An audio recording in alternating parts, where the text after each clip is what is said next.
Social media trending ভাবনায় যেন খুবই মুশকিল। সময়ের কোন মুহূর্তে কখন যে কী জনপ্রিয় হয়ে যাবে আন্দাজ করার উপায় নেই। তারপরও এইটা নিয়ে কিছুটা চিন্তা ভাবনা করা যেতে পারে। তা হচ্ছে সোশ্যাল মিডিয়ার কিছু ধারা বা ট্রেন্ড। 2007 ও 2008 সালের পর থেকে দেখা যাচ্ছে প্রতি বছরই ফেসবুক বা টুইটারে কোনো না কোনো ট্রেন্ড জনপ্রিয় হচ্ছে। নতুন বছর এলে আগের ট্রেন্ড পুরনো হয়ে যাচ্ছে। বলা হচ্ছে ব্রডকাস্ট মিডিয়াকে অনেক দিক দিয়ে ছাড়িয়ে যাবে সোশ্যাল মিডিয়া। সংবাদ, রাজনীতি, বিনোদন, মার্কেটিং সব জায়গায় প্রভাব বিস্তার করবে।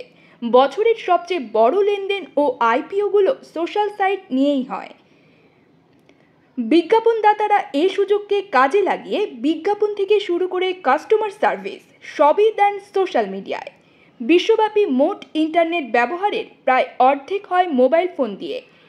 এদের মধ্যে অর্ধেকের বেশি ফোনকেই তাদের একমাত্র ইন্টারনেট ডিভাইস হিসেবে ব্যবহার করেন।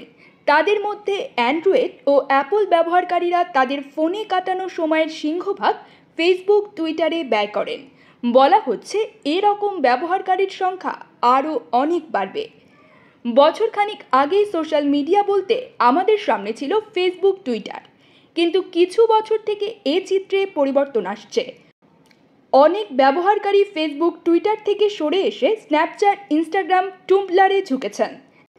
এমনকি ফেসবুককে অনেক টিনেজার, বুড়ো বুড়ি আর ব্যবসায়ীদের সাইট বলা শুরু করেছে। ধারণা করা হচ্ছে ফেসবুক সহ এর বিকল্প সাইটগুলো আরও জনপ্রিয় হয়ে উঠবে।